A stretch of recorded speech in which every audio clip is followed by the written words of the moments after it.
శుక్లాంబరధరం విష్ణుం శశివర్ణం చతుర్భుజం ప్రసన్నవదనం ధ్యాయేత్ సర్వవిఘ్నోపశాంతయేత్.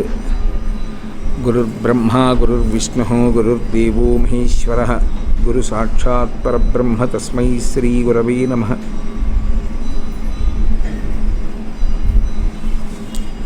వ్యాసాయ విష్ణురూపాయ వ్యాసరూపాయ విష్ణవే నమో వై బ్రహ్మనిధయే వాసిష్ఠాయ నమో నమః. కూజంతం రామ రామీతి మధురం మధురాక్షరం ఆరుహ్య కవితాశాఖాం వందే వాల్మీకికోకిలం. శ్రుతిస్మృతిపురాణానాం ఆలయం కరుణాలయం నమామి భగవత్పాదశంకరం లోకశంకరం. వాగర్ధావివ సంపృక్తౌ వాగర్ధప్రతిపత్తయే జగతః పితరౌ వందే పార్వతీపరమేశ్వరౌ. సూక్తిం సమగ్రేతున స్వయమేవ లక్ష్మీ శ్రీరంగరాజమహిషీ మధురైః కటాక్షైః. వైదగ్ధ్యవర్ణగుణగుంభనగౌరవైర్యాం కండూలకర్ణకుహరాः కవయోధయంతి. హైమోర్ధ్వపుండ్రమజహన్మకుటం సునాసం మందస్మితం మకరకుండలచారుగండం బింబాధరం బహుళదీర్ఘకృపాకటాక్షం. శ్రీవేంకటేశముఖమాత్మనిసన్నిధత్తాం. విమలపటి కమలకుటి పుస్తకరుద్రాక్షసస్తహస్తపుటి కామాక్షి పక్ష్మలాక్షి కలిత విపంచి విభాసి వైరించి. మనోజవం మరుతతుల్యవేగం జితేంద్రియం బుద్ధిమతాం వరిష్టం వాతాత్మజం వనరయూధముఖ్యం శ్రీరామదూతం శిరసా నమామి. ఆపదామపహర్తారం దాతారం సర్వసంపదాం లోకాభిరామం శ్రీరామం భూయో భూయో నమామ్యహం. శ్రీరామచంద్రం శ్రితపారిజాతం సీతాముఖాంబోరుహచించరీకः సమస్తకల్యాణగుణాభిరామः నిరంతరం మంగళమాతనోతు. హరి ఓం. పరమేశ్వర స్వరూపమైన సభకి నమస్కారం. నీ కర్తవ్యాన్ని నువ్వు చేసుకుంటూ వెళ్ళడం అన్నది అలవాటైతే శోకం అనేటటువంటిది అంటుకునే అవకాశం ఉండదు.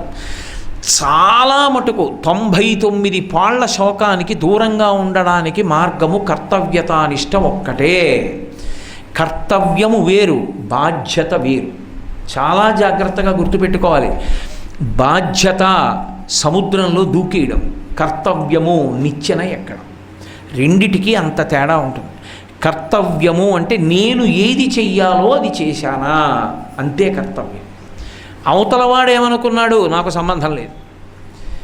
నా కర్తవ్యం నేను గృహస్థాశ్రమంలో ఉన్నప్పుడు నాకు కొన్ని కర్తవ్యాలు ఉంటాయి. నా భార్య యొక్క యోగక్షేమములను నేను విచారణ చేశానా, నా కొడుకు సద్బుద్ధితో ప్రవర్తించేటట్టుగా మా నాన్నగారే అలా చేస్తే నేనెందుకు చేయకూడదని వాడు అనుకోవడానికి అవకాశం ఇవ్వని రీతిలో ధార్మికంగా బ్రతుకుతున్నానా, వాడికి విద్యాబుద్ధులు చెప్పించానా, ఉపనయనం చేశానా, గాయత్రి మహామంత్రం ఇచ్చానా లేదా, సంధ్యావందనం చేసుకోరా అని చెప్పానా లేదా, ఇది నా కర్తవ్యం. నేను ఏది చెయ్యాలో అది చెయ్యడం. నేను ఏది చెయ్యాలో అది చేసిన తరువాత అవతలవాడు దాన్ని సక్రమంగా పొందలేకపోతే నాకు సంబంధం లేదు. నేను చేసేది చెయ్యడం, నేను చేసేది కాకుండా అవతలవాడిని ఎత్తి తీరడం నా నెత్తి మీద ఎట్టుకున్నాను అనుకోండి, బాధ్యత కుంగిపోతాను. నేను చేసేది చేసుకెళ్ళిపోయాను అనుకోండి, కర్తవ్యం. అందుకే మీకు రామాయణం 24,000 శ్లోకాలు చూడండి, ఎక్కడ చూసినా కర్తవ్యం ధర్మం, కర్తవ్యం ధర్మం, కర్తవ్యం ధర్మం, ఈ 2 మాటలు తప్ప బాధ్యత అన్న మాట మీకు ఎక్కడా కనపడదు. మీకు నేను ఒక ఉదాహరణ చెప్పాలంటే, మనం ప్రతిరోజు చదువుకునే శ్లోకం, నేను కొత్తగా ఎక్కడి నుంచో తీసుకొచ్చి రామాయణంలోంచి చెప్పక్కర్లేదు. ఎక్కడ సుప్రభాతం చదివినా కౌసల్యా సుప్రజారామ పూర్వా సంధ్యా ప్రవర్తతే ఉత్తిష్ఠ నరశార్దూల కర్తవ్యం దైవమాన్నికం. ఈ శ్లోకం ముందు చదువుతాం. ఎందుకని అంటే భగవంతుడికి నిజంగా సుప్రభాతాన్ని పలికినటువంటి ఘనత పొందినవాడు విశ్వామిత్ర మహర్షి ఒక్కడే. ఎందుచేత అంటే రాముడు విష్ణువు యొక్క అవతారమని ఎరిగినటువంటి వాళ్ళు ఇద్దరు, వశిష్ఠుడు విశ్వామిత్రుడు. అందుకే వశిష్ఠోపి మహాతేజా ఏ చేపే తపసి స్థితా అంటాడు ఒక చోట. వశిష్ఠుడికి తెలుసు రాముడెవరో, నాకు తెలుసు, నీకేం తెలుసు దశరథ మహారాజా, కొడుకు అనుకుంటున్నావు అన్నాడు. అటువంటి రాముణ్ణి తన వెంట తీసుకువెళ్ళినప్పుడు రాముడు నిద్రపోతున్నాడు. అలవాట్లేదు, ముందు రోజంతా నడిచాడు, బడలిపోయి ఉండి నిద్రపోతున్నాడు. సూర్యోదయం అయిపోతుంది. సూర్యోదయాత్ పూర్వం విశ్వామిత్ర మహర్షి సంధ్యావందనం చేసేసుకున్నారు. సూర్యోదయాత్ పూర్వం అయిపోవాలి సంధ్యావందనం. సూర్యోదయం అయిపోయిందంటే ప్రాయశ్చిత్తంతో చెయ్యాలి. ఇప్పుడు రాముణ్ణి లేపారు. నిద్ర లేపేటప్పుడు ఒక నియమం ఉంటుంది, ఏ కారణం చేత నిద్ర లేపకూడదు. నిద్రపోతున్న వాళ్ళని లేపితే మహాదోషం, అదొక మహాపాపం వేస్తారు ఖాతాలో. నిద్రపోతున్న వాణ్ణి లేపవలసి వస్తే భగవత్కార్యం పేరు చెప్పి లేపాలి. నాయన అసుర సంధ్య వేళ అవుతోంది, ప్రదోష వేళలో పడుకోకూడదు కదరా, ఇది పరమశివుడికి నమస్కారం చేసే సమయం, నిద్రలే అని లేపాలి. మధ్యాహ్న కాలం నందు నిద్రపోతున్నాడు అనుకోండి, ఇది ధర్మశాస్త్రంలో అర్ధాసముపార్జన చెయ్యవలసిన సమయం, అది ఈశ్వర నిర్దేశం, పడుకోకూడదు, లే అని లేపాలి. ప్రాతకాలంలో నిద్ర లేపారనుకోండి, సూర్యోదయం అయిపోయింది, పరమేశ్వరుడు సూర్యబింబంగా వచ్చేసాడు, నమస్కరించాలి, లే అని లేపాలి.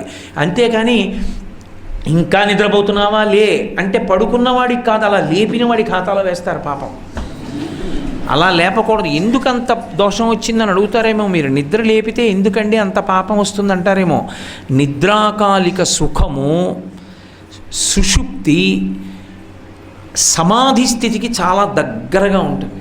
సమాధిలోకి వెళ్ళిన వాణ్ణి సమాధిలోంచి బాహ్యంలోకి తేవడం ఎటువంటిదో, అన్నిటినీ మరిచిపోయి మనసు లయమైపోయి సుషుప్తిలో ఉన్నవాణ్ణి బాహ్యంలోకి తేవడం కూడా అటువంటిది. అది సుఖస్థితి నిద్ర. అందుకని లేపకూడదు, అది సుఖభంగం అవుతోంది కాబట్టి.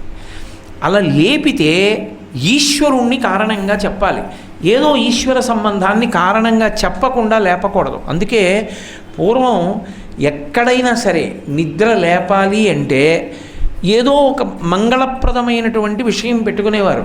ఇప్పుడు అలవాట్లో పోయింది, కానీ మా చిన్నతనంలో కూడా ఉండేది. సుప్రభాతం పూజామందిరం బయట నిలబడి చదవాలి. సుప్రభాతం లోపలికి వెళ్ళి కూర్చుని చదవకూడదు. సుప్రభాతం పూజామందిరం బయట నిలబడి చదవాలి. ఏకాంత సేవ చేసినప్పుడు నిలబడకూడదు, కూర్చుని ఉండాలి. అవి రెండు నియమాలు ఈశ్వర సేవలో. ఎక్కడో పూజామందిరం దగ్గర నిలబడి యజమాని చదువుతున్నాడు అనుకోండి, పడక గదిలో పడుకున్న పిల్లవాడికి వినపడకపోవచ్చు. అందుకే ఇంట్లో యజమాని కన్నా ముందు ఎవరు లేస్తారంటే ఆడవాళ్ళు లేవాలి. ఎందుకంటే యజమానికి కావలసినవి అమర్చడానికి అంతకన్నా పెద్ద పూజ లేదు, రామాయణమే చెప్పింది.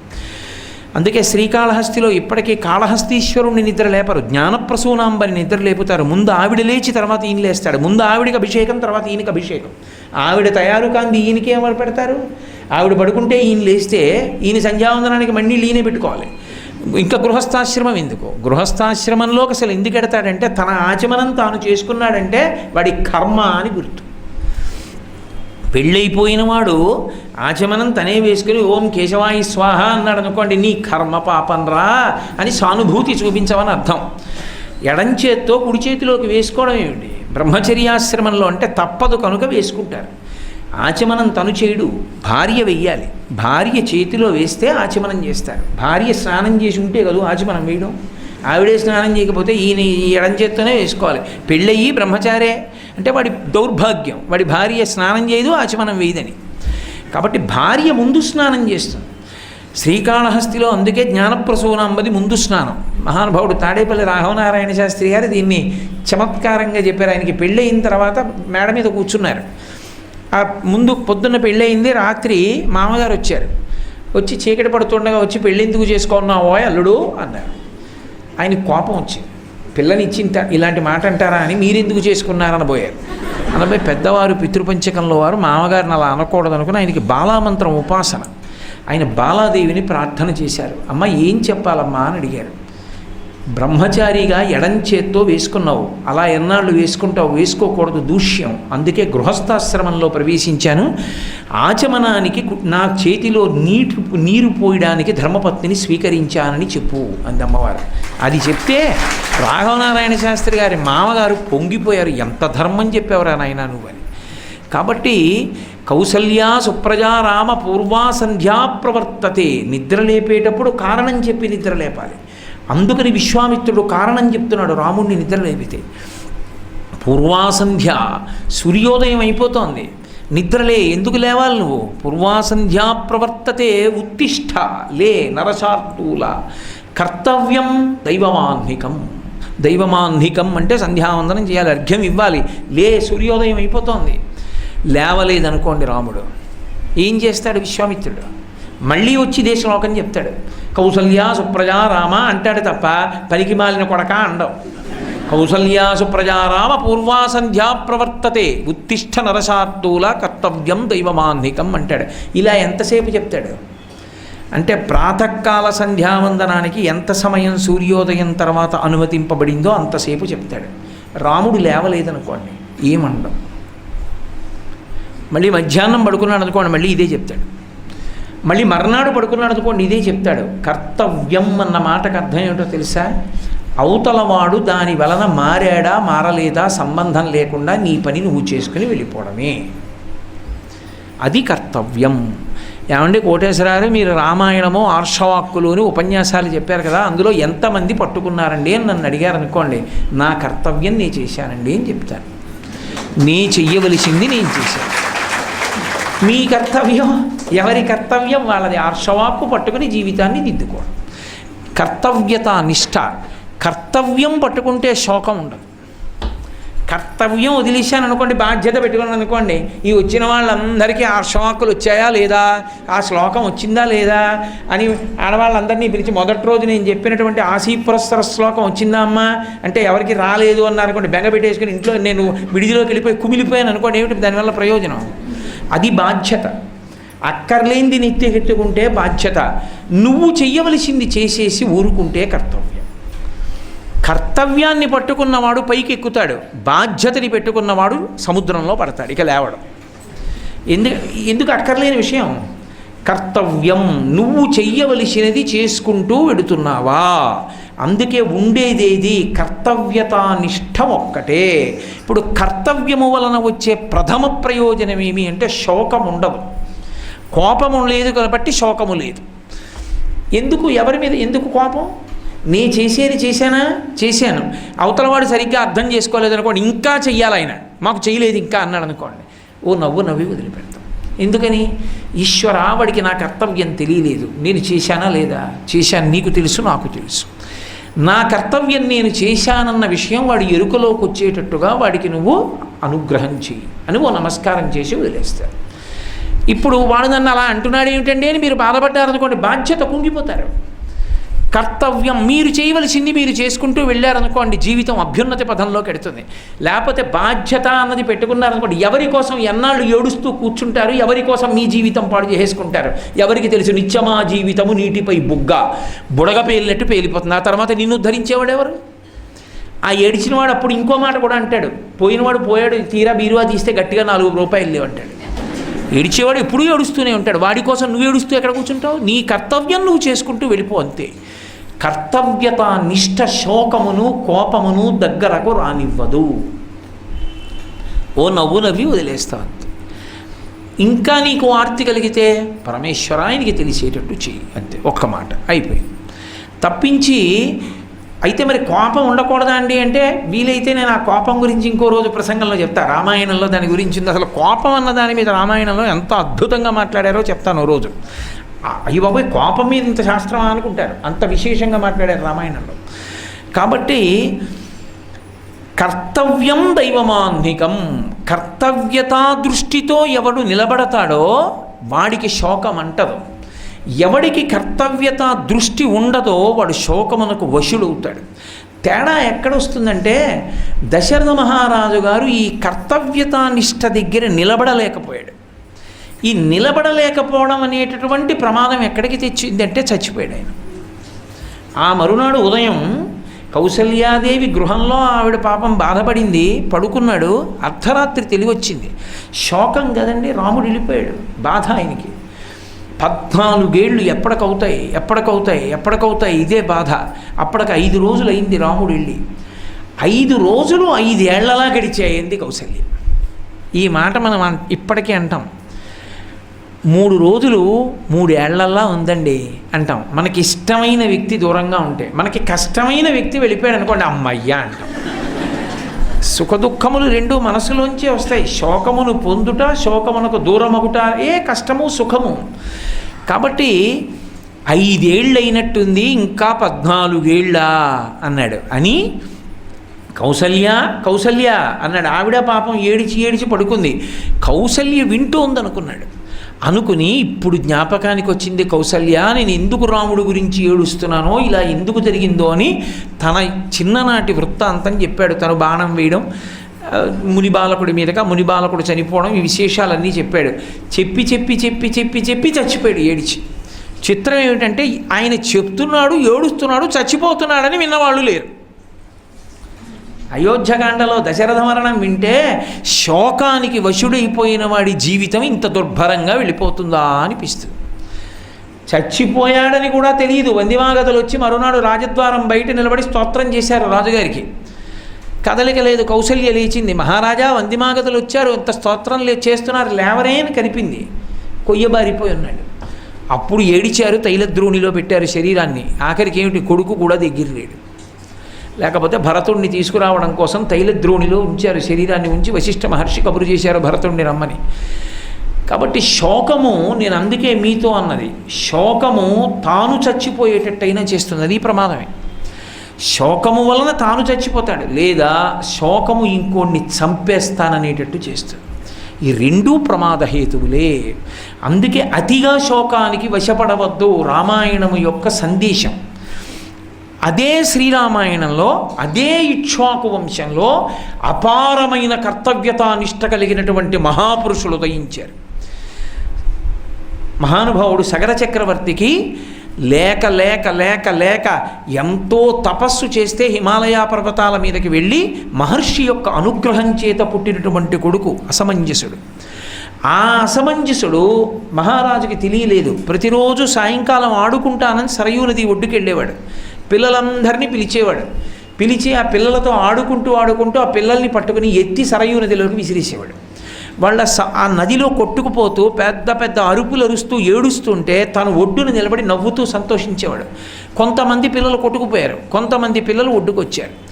రాజుగారి కొడుకు లేక పుట్టాడని ఉపేక్షించారు. కానీ కొంతమంది పిల్లలు మరణించాక రాజుకి సమాచారం అందింది. ఏవం పాప సమాచార సజ్జన ప్రతిపాదక పౌరాణమిహితోయుక్తో పుత్రో నిర్వాసిత పురాత్ అన్నారు మహర్షి బాలకాండలో. ఎప్పుడైతే తన కొడుకు రాజ్యంలో ఉన్నటువంటి ఇతరుల పిల్లల్ని సరయూ నదిలోకి విసిరేసి సంతోషిస్తున్నాడని మహారాజుకి తెలిసిందో, లేక పుట్టిన కొడుకని కూడా చూడలేదు, నీకు దేశ బహిష్కారం విధిస్తున్నాను, వెళ్ళిపో రాజ్యం నుంచి అన్నాడు. అని పంపించేశాడు. కర్తవ్యతానిష్ట. సింహాసనం మీద కూర్చుంటే పరిపాలకుడిగా తన కర్తవ్యమేమిటో తాను చేశానా అదొక్కటే. ఇప్పుడు సగర చక్రవర్తి బెంగపెట్టుకోలేదు, బాధపడలేదు. నేను నా కర్తవ్యం చేశానా లేదా, వాడు ఉండవలసినట్లు వాడు లేడు, నేను ప్రేమతో వాడిని అక్కున చేర్చుకుంటే నేను రాచరికానికి తగినవాడను కాను, అందుకే నేను వాడిని దేశ బహిష్కారం వేస్తున్నాను అన్నాడు. కొడుకుని పంపించేశాడు. అసమంజసుడిని పంపించి అసమంజసుడి కొడుకు అంశుమంతుణ్ణి తన దగ్గర ఉంచుకున్నాడు. అంతటి కర్తవ్యత నిష్ట కలిగిన మహాత్ములు ఉదయించారు. ఎక్కడుంటుందంటే విచిత్రం, శోకానికి వశుడైపోవడం ఒకెత్తు. శోకానికి నువ్వు వశుడవైపోతున్నావని ఎవరైనా చెప్పినప్పుడు వెంటనే జాగ్రత్త పడి పరమ ప్రమాదకరమైన దాంట్లోకి వెళ్ళిపోతున్నానని బయటికి వచ్చేయడం ఒకెత్తు. శోకమునకు వశుడు కావడం తప్పు కాదు, ఎందుకంటే తనకి తెలిసి వశుడు అవ్వడం. వశుడైపోతున్నా శోకించవద్దు అని చెప్పారనుకోండి, శోకించకుండా ఉండగలగాలి. అసలు నేను ఒక మాట మీతో చెప్పవలసి వస్తే, సమస్త శాస్త్రముల యొక్క హితోపదేశము శోకించవద్దు. భగవద్గీతలో అర్జునుడికి కృష్ణ పరమాత్మ చెప్పింది ఏమిటి? ఎందుకయా ఏడుస్తావు, ఏడవద్దు అని కదా ఆయన చెప్పినా అదే చెప్పాడు. అందుకని రామచంద్రమూర్తి అంతటి వారు కూడా రామాయణంలో ఈ శోకానికి వశుడయ్యాడు. ఒకప్పుడు దశరథ మహారాజు గారు చచ్చిపోయాడని వార్త వచ్చింది అరణ్యంలో ఉండగా. ఏడిచాడు, కానీ శోకమునకు వశుడు కాలేదు. అందుకే కర్తవ్యం చేశాడు. జలాంజలులు ఇస్తున్నాను అన్నాడు. వెంటనే నీళ్లు పట్టుకుని ఉదకతర్పణం చేశాడు. తను ఏది తింటున్నాడో దానితో తద్దినం పెట్టాలి. తను గారపిండి తింటున్నాడు, అందుకని గారపిండి ముద్దలతో తద్దినం పెట్టాడు తండ్రికి. ఎక్కడ శోకానికి వశుడైపోయాడో తెలుసా? దేవతలు పెట్టిన పరీక్ష. రాజ్యం పోయింది, శోకమునకు వశుడు కాలేదు. తండ్రి చనిపోయాడు, శోకమునకు వశుడు కాలేదు. ఏం చేస్తే శోకానికి వశుడైపోతాడు? 13 ఏళ్ళు అయిపోతున్నాయి, వెనక్కి తిరిగి వచ్చేస్తాడు. ధర్మమూర్తి. రావణ సంహారం ఎలా అవుతుంది? రాముడికి కోపం రావాలంటే, రాముడు అదుపు తప్పిపోవాలంటే ఏం చేస్తే జరుగుతుంది? ఏ కారణానికి కోపం పట్టుకుంటాడు అన్నది చూడాలనుకున్నారు. సీతమ్మ జోలికెడితే వాళ్ళకి అనుమానం వచ్చింది, అందుకు పంపించారు కాకాసురుణ్ణి. యథార్థంగా అదే జరిగింది అరణ్యకాండలో. అప్పటి వరకు ఎప్పుడు శోకమునకు వశుడవనటువంటి రామచంద్రమూర్తి సీతమ్మ తల్లి యొక్క అపహరణము జరిగిన తర్వాత శోకమునకు వశుడైపోయాడు. గోదావరిని అడిగాడు, ఏది సీతమ్మ, ఎవరు తీసుకెళ్లారు, ఎటు తీసుకెళ్లారు చెప్పమన్నాడు. గోదావరి పలకలేదు, రావణాసురుడికి భయపడి ఎక్కడ తనని నిగ్రహిస్తాడో అని. పర్వతములు చెప్పలేదు, చెట్లు చెప్పలేదు, ఇతర ప్రాణులు చెప్పలేదు. ఆఖరికి నోరు లేని మృగాలు చెప్పేశాయి రాముడి బాధ చూడలేక. అవి మోరలెత్తి అరుస్తూ దక్షిణ దిక్కుకు పరిగెత్తాయి. ఓ, ఈ సూచనని బట్టి రావణాసురుడు దక్షిణ దిక్కుగా సీతమ్మని తీసుకుపోయాడని రాముడు గ్రహించాడు. ఎవ్వరూ చెప్పలేదు. చెప్పకపోతే రాముడికి కోపం వచ్చేసింది. సీతమ్మ కనపడలేదన్న శోకంలోంచి వచ్చిన కోపానికి వశుడైపోయి ఎన్నడూ ఆయన నోటి వెంట రాని మాటలు కొన్ని వచ్చేసాయి అరణ్యకాండలో. యథాజర యథామృత్యు. లోకంలో ముసలితనం రాకుండా ఆపడం ఎవడికి సాధ్యం కాదు. ఏదో జుట్టుకి రంగంటే వేస్తాడేమో కానీ వృద్ధాప్యం రాకుండా ఎక్కడికెడుతుంది? కాబట్టి ముసలితనం వచ్చేస్తుంది. అలాగే మరణం రాకుండా ఎవడు ఆపుకోగలడు? ఎవడూ ఆపుకోలేడు. యథాకాలో. కాలము కదిలిపోకుండా ఎవడాపగలడు? నాకు ఇష్టమని ఈ క్షణాన్ని ఆపలేను, నాకు ఇష్టం లేదని వేరొక క్షణాన్ని రాకుండా ఉంచలేను. కాలము నడిచి వెళ్ళిపోతుంది అంతే. యథాకాలో యథావిధి. విధి అంటే పరమేశ్వరుడు ఏది జరగాలని సంకల్పం చేశాడో దాన్ని ఆపడం ఎవరికీ సాధ్యం కాదు. ఏతత్తు నియతం సర్వం మయచానుత్తమం యశాహ. ఇన్నాళ్ళు నాకు కీర్తి ఉంది లక్ష్మణ, వృద్ధాప్యాన్ని ఆపలేనట్టు, మృత్యువుని ఆపలేనట్టు, కాలాన్ని ఆపలేనట్టు, విధిని ఆపలేనట్టు నన్ను ఇప్పుడు ఎవరు ఆపలేరు. సీతమ్మ యొక్క జాడ చెప్పలేదు కాబట్టి, నాకింత శోకం కలిగింది కాబట్టి ఎవరూ సుఖంగా ఉండడానికి వీల్లేదు ఈ లోకంలో. నా నారాచ బాణములతో ఈ లోకాన్నంతటినీ కట్టేస్తున్నాను. ఇక దేవతల దగ్గర నుంచి మనుష్యుల వరకు, పక్షుల వరకు ఎవరూ కదలడానికి వీల్లేదు. లోకాలన్నిటినీ లయం చేస్తున్నాను. నేను ఓర్పు పడితే చేతకాని వాడిని అనుకుంది సృష్టి. ఓర్పుకి చేతకానితనానికి ఉన్న తేడా ఏమిటో చెప్పాలనుకుంటున్నానని కోదండం తీసుకున్నాడు. చూశాడు మహానుభావుడు లక్ష్మణస్వామి. అమ్మో, అన్నయ్య శోకానికి వశుడైపోయాడు. ఈ శోకంలోంచి అన్నయ్య కోపం లోకాల్ని లయం చేసినా చేసేస్తుంది అనుకున్నాడు. గబగబా వచ్చి కాళ్ళ మీద పడిపోయి అన్నయ్య, పురాభూత్వా మృతుర్దాంతః సర్వభూతహితే రతః నక్రోధవశమాపన్న ప్రకృతిం మాతుమర్హసి. అన్నయ్య, నీ స్వభావం ఇది కాదు. నువ్వు చాలా దయ కలిగినటువంటి వాడివి. నువ్వు శోకాన్ని దగ్గరికి రానిచ్చేటటువంటి వాడివి కావు. కర్తవ్యతానిష్టతో ఉండేటటువంటి వాడివి. అటువంటి వాడివి పురాభూత్వా మృదుర్దాంతః, ఎంతో మృదువైన స్వభావంతో సర్వభూతహితే రతః, సర్వభూతముల యొక్క హితాన్ని కోరుకునేవాడివి. అటువంటి నువ్వు ఇవాళ నక్రోధ వశమాపన్న. ఇంత క్రోధం వచ్చింది ఏటనయా నీకు? వదిన కనపడలేదని ఆ శోకంలోంచి ఇంత కోపమా? ప్రకృతిం హాతుమర్హసి. నువ్వు ఈ ప్రకృతిని అంతటినీ లయం చేసేస్తావా ఏమి? ఏకస్యనాపరాధేన లోకాన్ హంతుర్హార్హసి. ఎవడో ఒక్కడనయా సీతమ్మను అపహరించింది.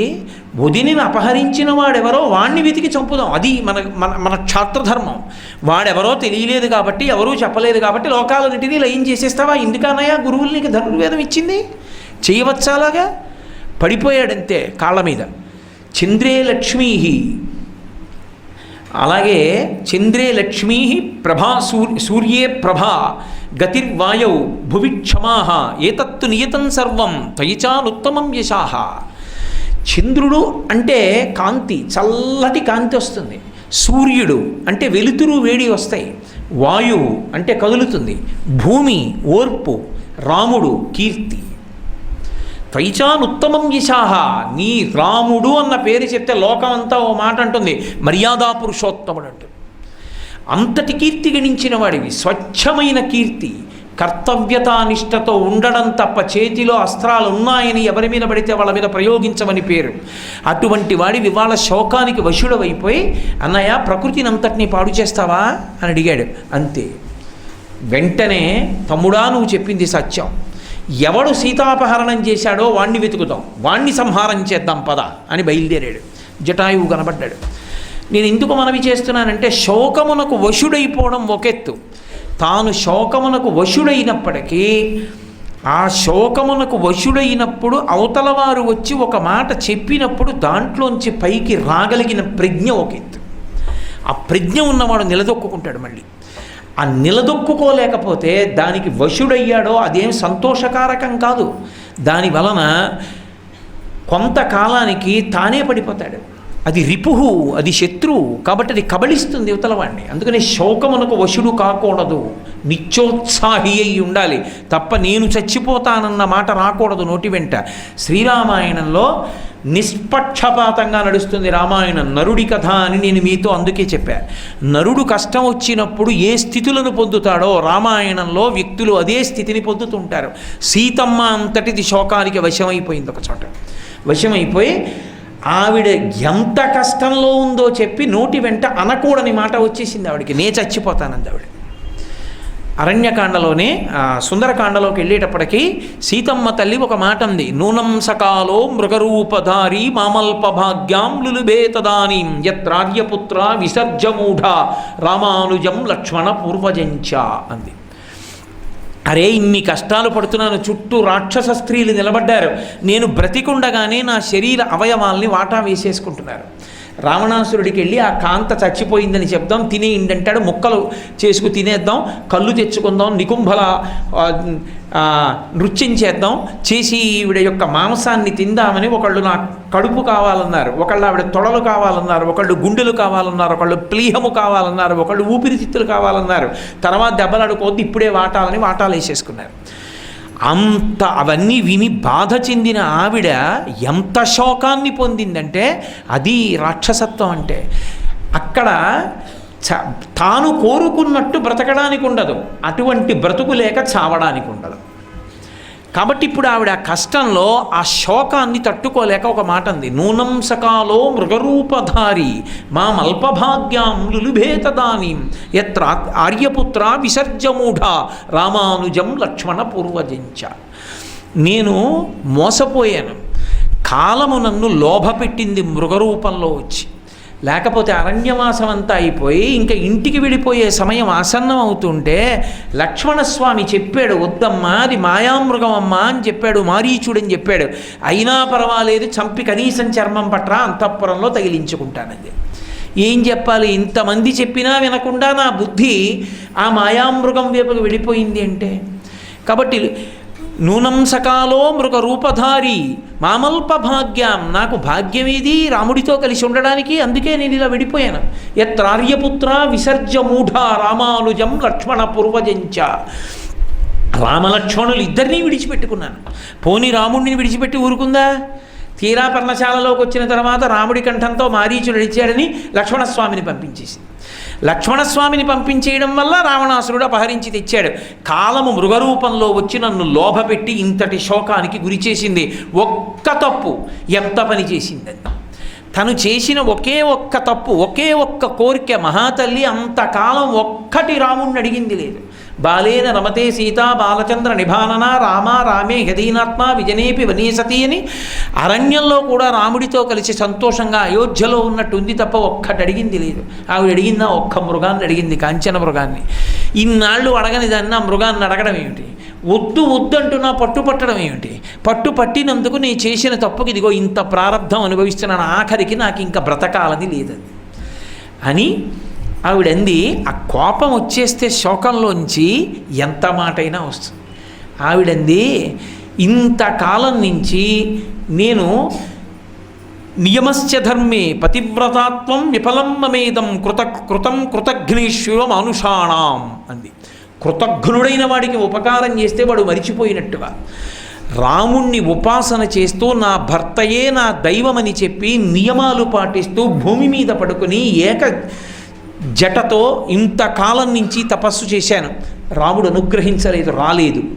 కృతఘ్నేశ్వర మానుషాణం, కృతఘ్నుడికి ఉపకారం చేసినట్టు రాముడి గురించి నేను చేసిన ఉపాసన అంతా నశించిపోయింది, కాబట్టి నేను ఉండను అంది. అని శోకము ఎక్కడికి వెళ్ళిపోయిందంటే నేను చచ్చిపోతానందాడు. సరే, కారణం ఏదవనివ్వండి, ఆవిడ చనిపోతానని నిర్ణయం తీసేసుకుని, చచ్చిపోవడానికి ఏముంది అక్కడ, వాడేం కత్తి ఇవ్వడు, కంప ఇవ్వడు చావడానికి. ఎందుకంటే ఆవిడ చావడం వాడికి ఇష్టం ఉండదు. ఎక్కడ విపరీత కామం ఉందో ఆ వస్తువుని వదులుకోవడానికి వాడు ఇష్టపడ్డాడు, అందుకని ఆవిడ్ని చావనివ్వడు. అందుకే ఆవిడ చేసేది లేక ఉద్బధ్యవేణ్యుద్గ్రధనైన శీఘ్ర అహంగమిష్యామి యమస్య మూలం అని, నేను యమస్థానానికి వెళ్ళిపోతున్నానని చెప్పి శాఖాగృహీత్వాధ నగస్యతస్య, అక్కడ ఉన్నటువంటి పూచిన శిశుపావృక్షపు కొమ్మని కిందకి లాగి తన జటనే తీసి ఉరిపోసేసుకొని కంఠం చుట్టూ తిప్పేసుకుని ఆ కొమ్మ కట్టేసింది. అంటే ఇప్పుడు కొమ్మ పైకి లేచిపోతే దానికి వేలాడిపోయి శరీరం వదిలిపెట్టేస్తారు. ఇంత ఉరిపోసేసుకుంటూ ఉంటే ఆవిడికి దైవానుగ్రహం ఉన్నది కనుక ఎక్కడో ఆవిడ చేసిన ఉపాసన ఫలించాలి. నరుడి కథగా విన్నప్పుడు అలాగే చెప్పవలసి ఉంటుంది. మహాపతివ్రత కాబట్టి ఆవిడ పాతివ్రత్యం ఎక్కడికి పోతుంది, ఆవిడని రక్షించాలి.